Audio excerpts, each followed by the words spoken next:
Tahun ini gue umur 40 tahun dan banyak yang nyangka gue masih umur sekitar 28 tahunan. Sampai banyak yang minta tips awet muda. Halo guys, gue Koharo. Buat yang belum kenal, perkenalkan gue konten kreator yang berumur 40 tahun tapi banyak yang nyangkain gue masih umur 28 tahun.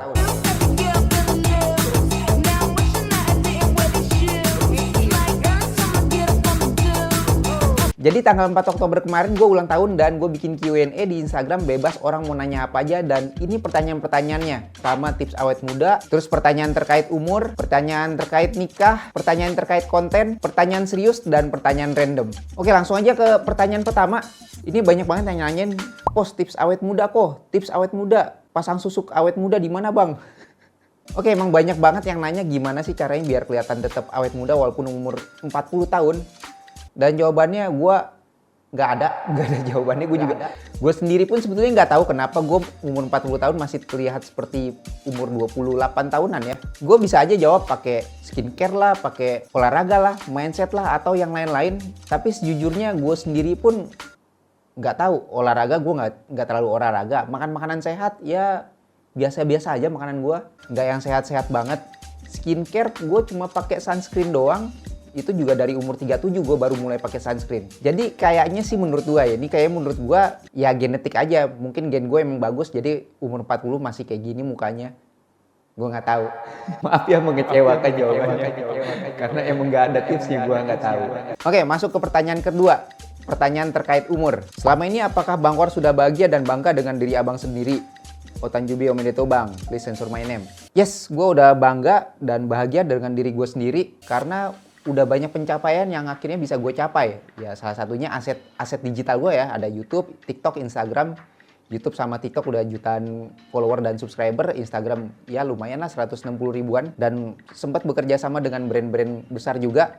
Dan menurut gue itu sesuatu yang patut gue banggakan kepada diri gue sendiri. Bahagia dengan diri sendiri gimana? Bahagia dengan diri sendiri ya? Yes, gue udah bahagia dengan diri gue sendiri. Dan sebetulnya gue baru bisa merasakan bahagia dengan diri gue sendiri pas umur 39 tahun sih. 40 tahun udah ngapain aja? Maksudnya pencapaian apa yang udah didapatkan? Apa sudah merasa puas atau masih perlu ada yang dikejar? Oke, pencapaiannya tadi udah gue sebutin ya. Merasa puas, cukup puas. Masih perlu ada yang dikejar? Yes, masih ada yang gue kejar. Dana pensiun, terus gue pengen Koharo TV bisa lebih bermanfaat lagi buat banyak orang. Mungkin gue bakal bikin e-course atau bootcamp ke depannya tentang content creating atau sosial media. Ya intinya ilmu yang udah gue ketahuin gue pengen share ke orang-orang. Di umur 40 ini apa yang ngerasa beda dengan umur belasan? Sorry tanya ini karena aku baru 17 tahun, kepo aja kalau umur 40 tahun itu seperti apa. Soalnya hampir seumur mama saya. Ngerasa beda dengan umur belasan, perbedaan yang paling kerasa menurut gue di mindset sih. Lagi-lagi di mindset. Ya umur segini udah banyak ngalamin kejadian hidup, ngalamin berantem sama orang, ngalamin kegagalan. Dan menurut gue yang paling berasa adalah gue sekarang bisa lebih berpikir analitis dan kritis dibandingkan pas gue dulu umur belasan tahun, 17 tahun. Itu yang menurut gue paling berasa. Hal terberat selama hidup di era kepala tiga. Menemukan jati diri sih. Gue tuh krisis identitasnya terhitung telat sebetulnya. Bang, bedanya pas masih umur 39 dan mau masuk ke 40 apa? Jujur ya, ini kalau gue sendiri ya.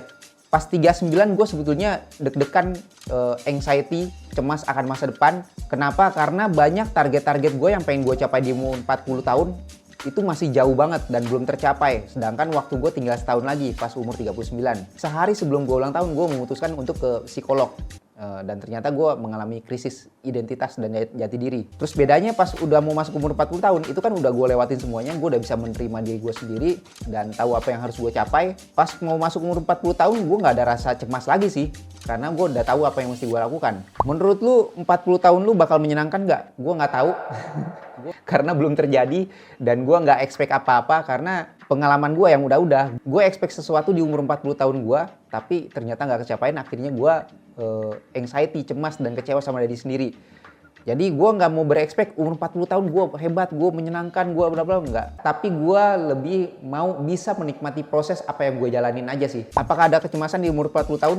Nggak ada. Pencapaian hal apa yang nggak bisa lu lupain bang selama 40 tahun ini? Selama 40 tahun Ya pencapaian yang nggak bisa gue lupain ya proses gue mencapai 1 juta subscriber, follower di TikTok. Itu menurut gue sesuatu yang melakukannya dengan effort, dengan hati, dan itu nggak bisa gue lupain karena di situ gue banyak dapat achievement yang ternyata setelah gue refleksi diri, oh iya ya gue bisa melakukan ini karena ada kerja keras gue dan usaha gue bareng-bareng dengan tim gue saat itu. Oke, itu tadi pertanyaan umur, dan sekarang kita lanjut ke pertanyaan tentang nikah. Di usia lo yang sekarang, gimana sih lo ngadepin pertanyaan orang-orang yang nanya kapan nikah?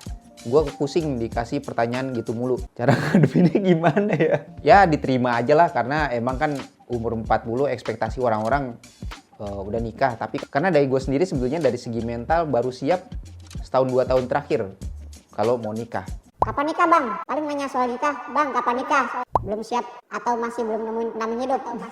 Ya gue bakal nikah kalau gue nemuin pendamping hidup gue yang pas ya. Dan wanita pastinya. Oke, lanjut ke pertanyaan terkait konten. Kenapa nggak YouTube-nya nggak buat eksperimen kayak 2 tahun lalu? Lanjutin video eksperimen dong, Koharo, seru. Kapan buat konten eksperimen di YouTube lagi bang? Oke, ini terkait konten eksperimen, gue nggak bisa menjanjikan gue bakal bikin konten eksperimen lagi. Karena gue ada rencana lain sebetulnya ke depannya buat konten-konten di Koharo TV. Tapi gue juga nggak menutup kemungkinan gue bikin konten eksperimen lagi. Jadi lihat aja nanti. Gue fans lu sejak lu bikin Vinegram atau udah di IG ya, lupa. Wah. Karena udah lama nggak lihat lu dan akhir-akhir ini lu bikin video eksperimen. Ada nggak sih niatan buat bikin video lucu-lucu kayak dulu lagi? Kalau lucunya kayak dulu lagi, kemungkinan nggak karena trennya udah berubah. Tapi kalau bikin video lucu lagi sesuai dengan tren yang ada sekarang, gue nggak bisa janjiin. Kok jarang post YouTube bang? Sebetulnya awal tahun gue rutin ngupload di YouTube, tapi di short, bukan video yang reguler panjang ya. Mulai dari bulan April atau Mei, gue nggak ngepost lagi sampai sekarang, sampai Oktober ini. Ada kesibukan lain, jadi gue sempet ikut bootcamp digital marketing dari Revoyu, dan gue memutuskan untuk hiatus vakum karena gue pengen fokus ke bootcampnya biar belajarnya bisa fokus. Nah ini bootcampnya udah selesai setengah dan gue udah bisa mulai konten lagi, makanya ini konten. Oke, ini sekarang ke pertanyaan-pertanyaan serius dan pertanyaan random. Tapi yang seriusnya dulu ya. Oke, ini pertanyaannya cukup bagus nih. Gimana cara ngebedain hal-hal yang beneran bagus untuk pengalaman kita ke depannya atau cuma dimanfaatkan sama orang? Karena kadang-kadang ada orang yang mikir ini bakalan bagus buat gue dan ada orang yang manfaatin dia. Oke, ini maksudnya kayaknya gimana kita tahu kalau kita nggak cuma sekedar dimanfaatin sama orang gitu kali ya maksudnya ya. Nah jadi gini, dimanfaatin dan memanfaatkan itu sebetulnya itu kata yang netral ya. Cuma kan kalau zaman sekarang tuh dimanfaatin itu konotasinya agak negatif ya. Tapi sebetulnya itu netral. Karena dalam kehidupan sehari-hari kita manfaatin orang dan kita dimanfaatin orang. Cuma ada timbal baliknya. Kayak misalnya kalian ada yang udah kerja nih di perusahaan. Berarti kan perusahaan memanfaatkan kalian untuk melakukan pekerjaan yang diinginkan oleh perusahaan tersebut. Dan timbal baliknya ya ada uang. Berarti kalian juga memanfaatkan perusahaan tersebut untuk mendapatkan uang. Nah gimana caranya supaya kita tahu kita dimanfaatinnya bukan dimanfaatin yang nggak ada timbal balik gitu kan. Maksudnya kan nggak kayak wah lo cuma pengen enaknya doang dari gua nih. Mana nih buat guanya gitu. Nah kalian sebetulnya bisa pakai patokan 3 hal ini. Pertama earn, kedua learn, ketiga fun. Jadi kalau kalian dimanfaatin sama orang, kalian pastikan kalian mendapatkan sesuatu yang sesuai timbal baliknya. Misalnya uang, atau ada dijanjikan bareng atau apa gitu ya. Tapi kan ada orang yang ngajak kerja sama atau ngajak kerja bareng tapi nggak bisa ngasih uang. Nah kalian bisa pakai yang kedua. Kalian bisa belajar sesuatu nggak dari mereka? Learn. Atau kalian bisa menyenangkan nggak kerja sama mereka walaupun nggak ada uang. Nah kalau tiga-tiganya nggak ada, ya buat apa gitu loh. Duitnya misalnya dikit, terus kalian nggak bisa belajar sesuatu dari dia dan orangnya juga nggak menyenangkan buat diajak kerja sama. Ya udah berarti kalian nggak usah kerja sama mereka biar nggak ngerasa dimanfaatin, sekedar dimanfaatin gitu. Lanjut, apa yang memotivasi abang untuk terus belajar dan menjadi lebih baik lagi dari bupati? dari bupati? Apa bukannya dari bupati? Nah kalau gue yang memotivasi gue untuk terus belajar dan lebih baik, pertama karena perubahan. Jadi kan gue bermainnya di ranah teknologi, sosial media kan, itu berkaitan dengan teknologi, di mana teknologi itu selalu berubah terus tiap tahun, selalu ada update terbaru, algoritmanya selalu ada update. Kayak nih misalnya zaman-zaman gue waktu mulai bikin video di Instagram, dulu tuh perhitungan engagementnya cuma ada like sama komen, dan dulu angka like sama komen itu jadi patokan seberapa bagus konten tersebut. Nah sekarang algoritma itu berubah di Instagram, sekarang yang dijadikan patokan seberapa bagus konten tersebut udah bukan lagi like sama komen, tapi seberapa banyak orang yang nge-save konten tersebut. dan kedua seberapa banyak orang yang nge-share konten tersebut ke orang lain. Itu kan berarti ada update dan gue pun mesti cari tahu gimana caranya supaya konten gue bisa di-save sama orang lebih banyak. Dan itu berarti gue mesti terus belajar.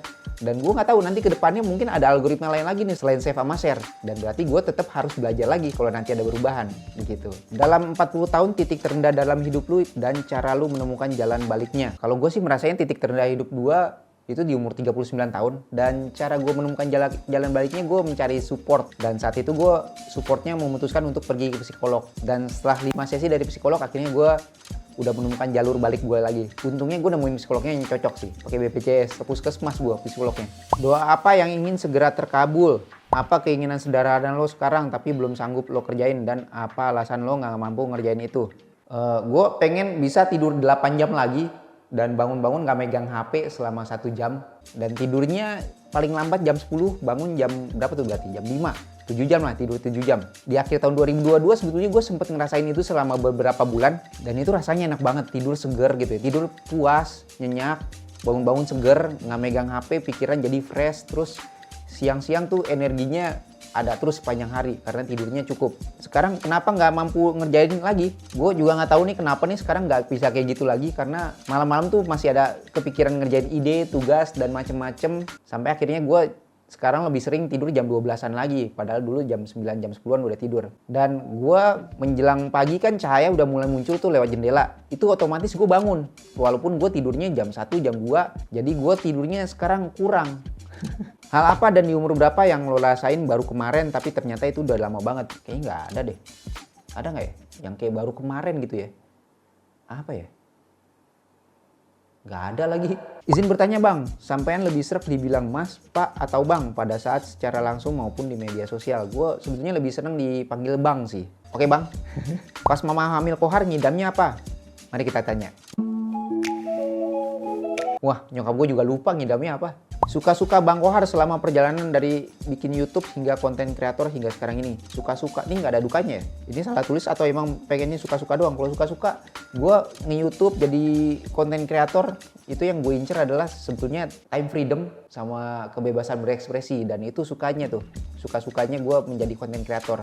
Gue bebas menentukan waktu kapanpun gue mau konten dan bebas berekspresi. Batasannya gue sendiri yang bikin gitu loh maksudnya. Bang, lu dulu kuliah di mana? Gue nggak kuliah, gue sebetulnya lulusan SMA doang.